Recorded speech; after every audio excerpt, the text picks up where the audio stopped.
Dear student, last class में अपन ने आवेशित चालक की सतह पर बल का व्यंजक पढ़ा था और आज की क्लास में है विद्युत क्षेत्र के एकांक आयतन में संचित ऊर्जा। विद्युत क्षेत्र की एकांक आयतन में संचित ऊर्जा।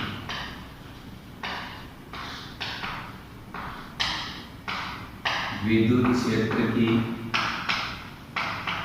एकांक आयतन में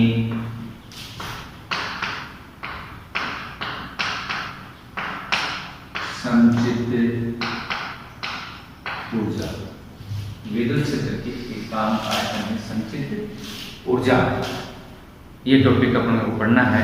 विद्युत क्षेत्र की एकांक आयतन में संचित ऊर्जा, जैसा कि अपन जानते हैं, जब किसी चालक को आवेशित किया जाता है तो चालक की सतह के लंबवत भार की ओर बल कार्य करता है। चालक की सतह के लंबवत भार की ओर बल कार्य करता है विद्युत बल। और विद्युत बल कार्य करता है जब चालक पर आवेश की मात्रा बढ़ाई जाती है या विद्युत क्षेत्र के आयतन में वृद्धि की जाती है या चालक के आयतन में कमी की जाती है। देखो, जैसे मान लीजिए ये एक स्मॉल आर त्रिज्या का आवेशित गोलीय कोश है। स्मॉल आर त्रिज्या का आवेशित गोलीय कोश है जिसका केंद्र O है, त्रिज्या स्मॉल r है। ठीक है। अब इसको आवेशित किया जाता है तो इस पर आवेश की मात्रा बढ़ाई जाती है या विद्युत क्षेत्र के आयतन में वृद्धि की जाती है। इसके चारों ओर इसका क्या होगा? विद्युत क्षेत्र होगा। और उस विद्युत क्षेत्र के आयतन में वृद्धि कब होगी? जब हम इसको संपीड़ित करेंगे, और संपीड़ित करेंगे तो गोलीय कोश के आयतन में क्या आएगी? कमी। और विद्युत क्षेत्र के आयतन में क्या होगी? वृद्धि। वृद्धि होगी। मान लीजिए इसको dr दूरी संपीड़ित कर दिया जाए, इतनी दूरी dr दूरी संपीड़ित कर दिया जाए, तो अंदर वाला जो गोलीय कोश है उसकी त्रिज्या कितनी रह जाएगी?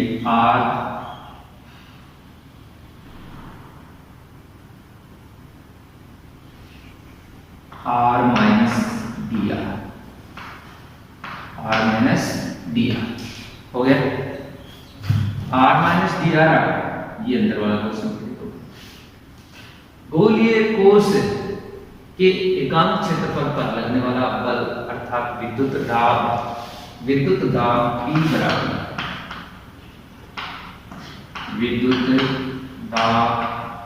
P बराबर हमने पढ़ा sigma square by 2 epsilon not या 1/2 एप्सिलॉन नॉट ई स्क्वायर।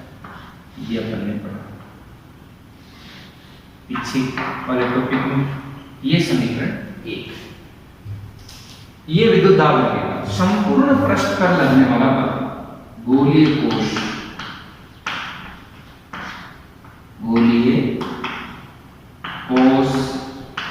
के संपूर्ण पृष्ठ पर लगने वाला बल का फॉर्मूला, जब बल दाब दिया गया होता है तो बल का फॉर्मूला F बराबर P × T होता है। चूंकि दाब का जो फॉर्मूला है बल बटा क्षेत्रफल F बटा A, तो F बराबर P × A,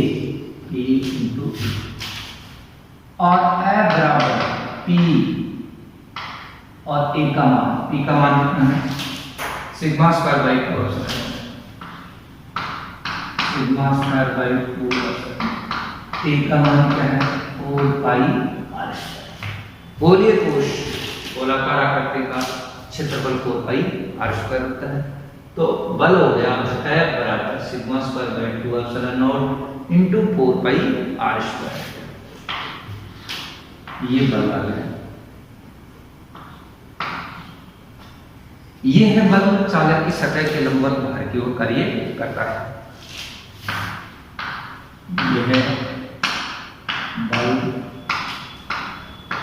चालक की सतह की लंबवत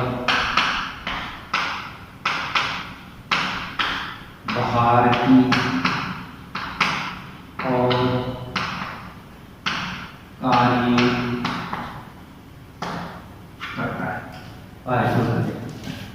यदि गोलीय कोश को dr दूरी अंदर की ओर संपीड़ित किया जाए अर्थात विद्युत क्षेत्र के आयतन में वृद्धि की जाए तो हमें इस बल के विरुद्ध क्या करना पड़ता है, कार्य।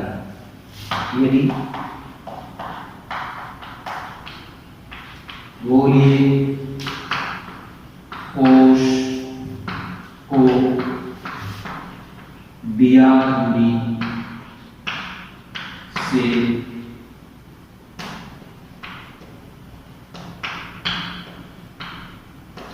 संपीड़ित किया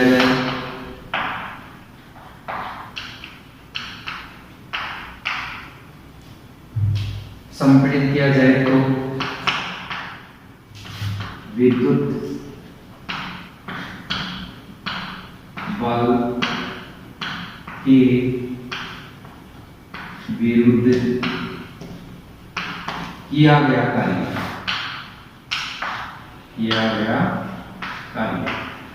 dW equal to F into dr,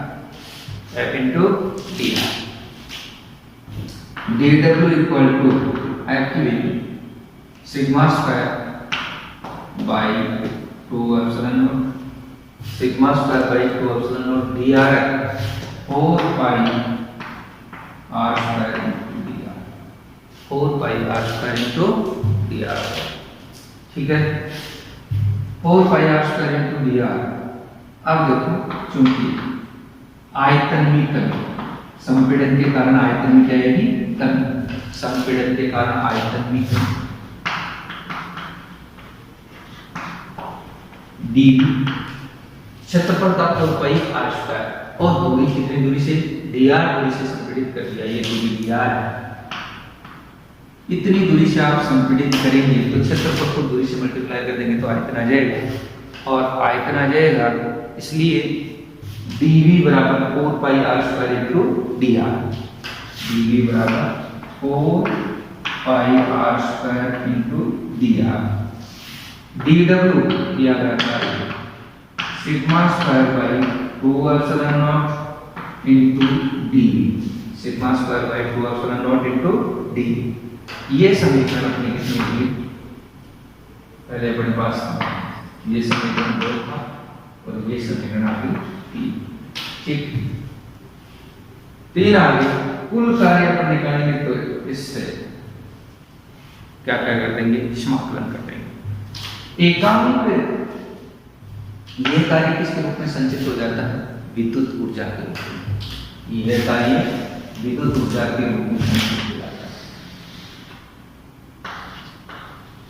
यह कार्य विद्युत ऊर्जा के रूप में संचित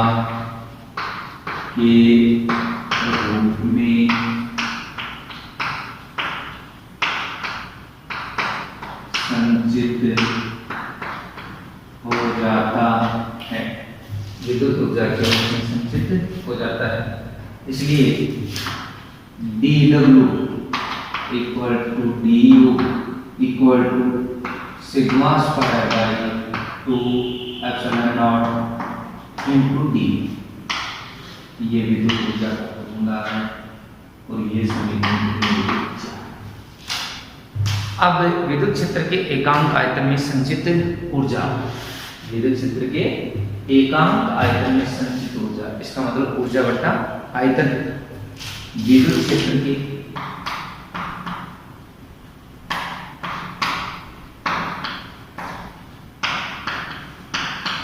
एकांक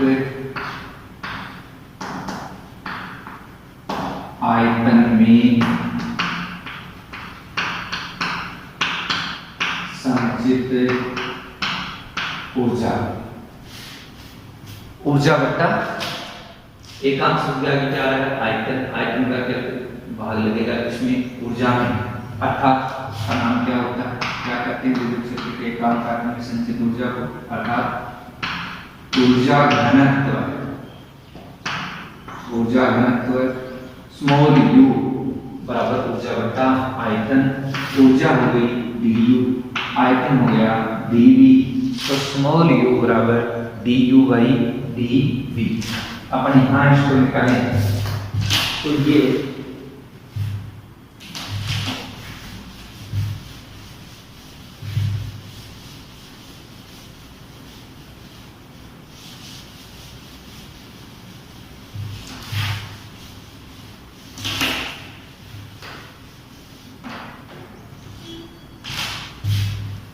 स्मॉल u बराबर du का मान वैल्यू कितनी आ गई sigma square by 2 epsilon not into dv sigma square by 2 epsilon not into dv divided by dv से dv कैंसिल, ऊर्जा घनत्व बराबर sigma square by 2 epsilon not, ऊर्जा घनत्व बराबर sigma square by 2 epsilon not और E बराबर सिग्मा बाई एप्सिलॉन नॉट और सिग्मा बराबर एप्सिलॉन नॉट इनटू E। तो यह आ जाएगा स्मॉल u बराबर एप्सिलॉन नॉट E का होल स्क्वायर और बाई 2 एप्सिलॉन नॉट। तो ऊर्जा घनत्व का जो सेकंड फॉर्मूला दूसरा फॉर्मूला है वो small u equal to half epsilon not square p square by epsilon not, ये इससे कैंसिल हो गया और ये आ जाएगा half epsilon not p square. ऊर्जा घनत्व के दो फॉर्मूले आपके पास आ गए, एक तो ये हो गया u बराबर sigma square by 2 epsilon not और दूसरा formula half epsilon not e square. विद्युत क्षेत्र के एकांक आयतन में संचित ऊर्जा अर्थात ऊर्जा घनत्व है स्मॉल u बराबर sigma square by 2 epsilon not equal to half epsilon not e square आ गया। ये अपना टॉपिक था विद्युत क्षेत्र के एकांक आयतन में संचित ऊर्जा का टॉपिक था। लास्ट टॉपिक इस चैप्टर का अपन पढ़ेंगे आवेशित साबुन के बुलबुले का संतुलन। आवेशित साबुन के बुलबुले का संतुलन अपना टॉपिक है।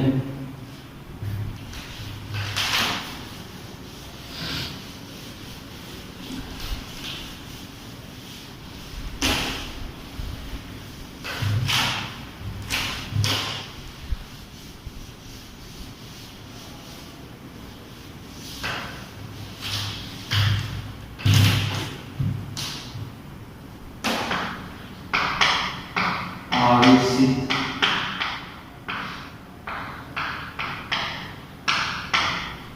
साबुन के बुलबुले का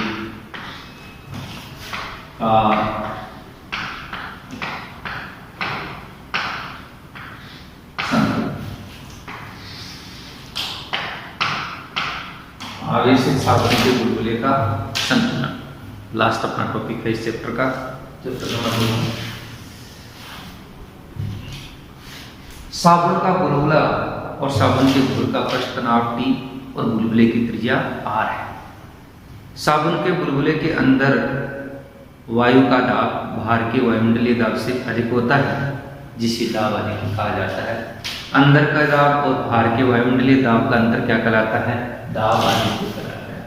साबुन के बुलबुले के अंदर का दाब बाहर के वायुमंडलीय दाब से अधिक होता है जिसे दोनों अंदर के दाब और बाहर के वायुमंडलीय दाब का अंतर दाब अधिक कहलाता है। साबुन के घोल का पृष्ठ तनाव T और बुलबुले की त्रिज्या स्मॉल r हो तो बुलबुले के अंदर साबुन के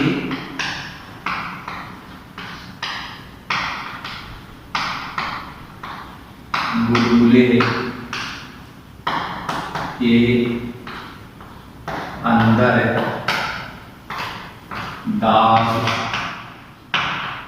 आदि के बुलबुले के अंदर दाब आदि के E एक्सेस बराबर एक्सेस का मतलब दाब आदि के है 4T/r। 11th क्लास में ये हमने फॉर्मूला पढ़ा था। साबुन के बुलबुले के अंदर दाब आदि की P एक्सेस बराबर 4T/r, ये समीकरण 1। अब आगे की बात करते हैं। जैसे जैसे अपन बुलबुले को जब साबुन के बुलबुले को आवेशित किया जाता है तो आवेश समान रूप से उसके पृष्ठ पर वितरित हो जाता है। बुलबुले के एकांक क्षेत्रफल पर उपस्थित आवेश अर्थात पृष्ठ आवेश घनत्व का मान सिग्मा है। पृष्ठ आवेश घनत्व का मान क्या है? सिग्मा है। सिग्मा है तो जैसे जैसे अपन बुलबुले का आवेश करेंगे, बुलबुले की सतह के लंबवत भार की ओर विद्युत दाब और विद्युत बल कार्य करता है। सतह के लंबवत विद्युत बल कार्य करता है। एकांक क्षेत्रफल पर लगने वाले बल को विद्युत दाब कहते हैं। और दाब का व्यंजक विद्युत दाब। बुलबुले को आवेशित करते हैं तो सतह के लंबवत भार की ओर विद्युत दाब कार्य करता है। विद्युत दाब का फॉर्मूला क्या होगा? Sigma square by 2 epsilon not. Sigma square by 2 epsilon not होता है, जो सतह के लंबवत भार की ओर कार्य करेगा। इसलिए बुलबुले के आकार में कुछ वृद्धि होगी तो अंदर के दाब आधिक्य में क्या आएगी? कमी आएगी। अंदर के दाब आधिक्य में कमी आएगी। ये भी भार की ओर और sigma square by 2 epsilon not भी भार की ओर। विद्युत दाब भी भार की ओर लगेगा और दाब आधिक्य भी सतह के लंबवत भार की ओर लगेगा। दोनों भार की ओर लगेंगे, इसलिए तो जुड़ जाएंगे। लेकिन पृष्ठ तनाव द्रव का ऐसा गुण है जो उसके क्षेत्रफल में कमी करने का प्रयास करता है, अर्थात उसके आकार में कमी लाने का प्रयास करता है। इसलिए दोनों दाबों द्वारा उत्पन्न बल किसके द्वारा संतुलित होगा? पृष्ठ तनाव द्वारा संतुलित होगा। P axis plus sigma square by 2 epsilon not equal to 4T by R। अब दाब आधिक्य घटकर कितना रह जाएगा? 4T by R minus sigma square by 2 epsilon not. 4T by R minus sigma square by 2 epsilon not. और ये समीकरण अपनी कितनी होगी? 2। जैसे जैसे अपन बुलबुले को आवेशित करते चले जाएंगे, दाब आधिक्य में क्या आती जाएगी? कमी आती जाएगी। जैसे जैसे बुलबुले को आवेशित करेंगे, पृष्ठ आवेश घनत्व का मान बढ़ेगा, क्योंकि सिग्मा बराबर क्या होता है? क्योंकि सिग्मा बराबर होता है Q बाई T। जैसे जैसे आवेशित करते जाएंगे, आवेश का मान बढ़ता जाएगा, पृष्ठ आवेश घनत्व का मान बढ़ता जाएगा। पृष्ठ आवेश घनत्व का मान बढ़ेगा तो विद्युत दाब sigma square by 2 epsilon not का मान बढ़ेगा। ये राशि बढ़ेगी तो दाब आधिक्य में कमी आती जाएगी। एक स्थिति ऐसी आ जाएगी कि sigma square by 2 epsilon not का मान किसके बराबर आ जाएगा? 4T बाई R के बराबर आ जाएगा। ये वैल्यू इसके बराबर होते ही दाब आधिक्य का मान क्या हो जाएगा? 0 हो जाएगा, अर्थात बुलबुले का अस्तित्व समाप्त हो जाएगा। अस्तित्व समाप्त हो जाएगा तो P एक्सिस बराबर क्या हो गया? 0। और P एक्सिस 0 हो गया तो अब क्या आया? 0 बराबर 4T by R minus sigma square by 2 epsilon not. Sigma square by 2 epsilon not. ये आया तो ये आ जाएगा sigma square by 2 epsilon not, पक्षांतर कर लिया तो 4T बाई R। ये मैंने समीकरण 3 कर दिया। यहां से अपन पृष्ठ आवेश घनत्व का मान निकालेंगे तो sigma square equal to 8T epsilon not by R। Sigma square का मान निकालें तो 8T epsilon not by R और सिग्मा बराबर under root 8T epsilon not by R। ये पृष्ठ आवेश घनत्व का मान आ जाएगा। ये समीकरण कितनी हुई? 4। बुलबुले पर पृष्ठ आवेश घनत्व का मान क्या हो गया? Under root 8T epsilon not by R हो गया। 8T epsilon not by R हो गया। अब अपने को अगर बुलबुले की त्रिज्या निकालनी हो तो समीकरण कौन से समीकरण से? समीकरण 3 से। समीकरण 3 से क्या होगा? समीकरण 3 से small sigma square by 2 epsilon not equal to 4T by R और sigma square into small r बराबर 8T एप्सिलॉन नॉट और R बराबर 8T epsilon not by sigma. Small r बराबर 8T epsilon not by sigma square. ये किसकी value आ गई? बुलबुले की त्रिज्या आ गई। और ये समीकरण अब बात आती है आवेश की। बुलबुले पर आवेश का मान अपन ज्ञात करेंगे। बुलबुले पर आवेश का मान ज्ञात करने के लिए क्या है, देखो समीकरण 4 से, समीकरण 4 से सिग्मा बराबर under R T epsilon by R. Sigma की वैल्यू क्यू बाई ए, तो ये आ गया Q by A equal to under R T epsilon not by R, और Q equal to A under R T epsilon not by R. A की value कितनी होगी, बोलिए, कोष का क्षेत्रफल ए बराबर 4 पाई आर स्क्वायर, क्यू बराबर 4 pi R square under R T epsilon not by R, और स्मॉल क्यू बराबर 4 pi under R T epsilon not, ये आर स्क्वायर अंदर जाएगा आर की power 4 divided by R, Q equal to 4 pi R T epsilon not R है Q, R T epsilon not R Q, ये आता है। ये बुलबुले पर क्या आ गया, आवेश का मान, और ये समीकरण क्या हुई 6। इस प्रकार से ये चैप्टर और ये टॉपिक समाप्त होते हैं। अब एक अपन क्वेश्चन करेंगे, वो क्वेश्चन क्या है, कंप्लीट हो गया। पहले भी अपने टॉपिक के साथ क्वेश्चन कर लिए हैं।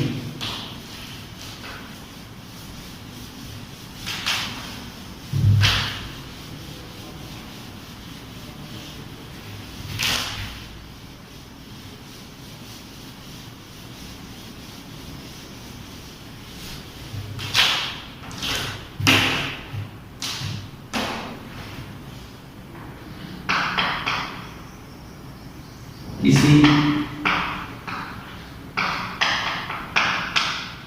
गोलीय चालक से निर्गत विद्युत फ्लक्स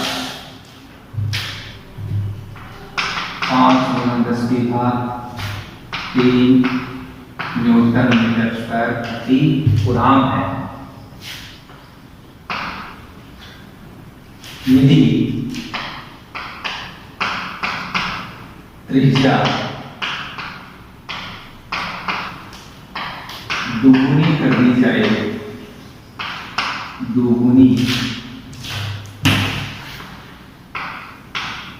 कर दी जाए तो निर्गत विद्युत फ्लक्स का मान क्या होगा, ये क्वेश्चन है। ठीक है, आंसर फाई ई बराबर 5×10⁻³ न्यूटन मीटर स्क्वायर प्रति कूलॉम। गाउस नियम के महत्वपूर्ण बिंदु अपन ने पढ़े थे, वो बिंदु थे कि बंद पृष्ठ से निर्गत विद्युत फ्लक्स का मान या गॉसियन पृष्ठ से निर्गत विद्युत फ्लक्स का मान बंद पृष्ठ के आकार और आकृति पर निर्भर नहीं करता, क्योंकि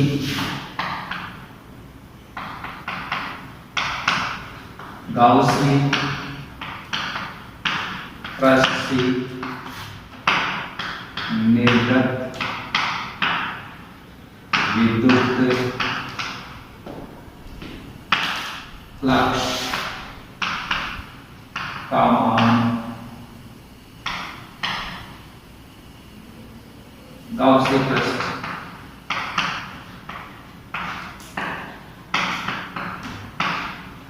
के आकार तथा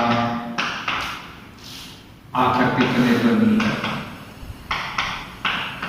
आकार तथा आकृति पर निर्भर नहीं करता है।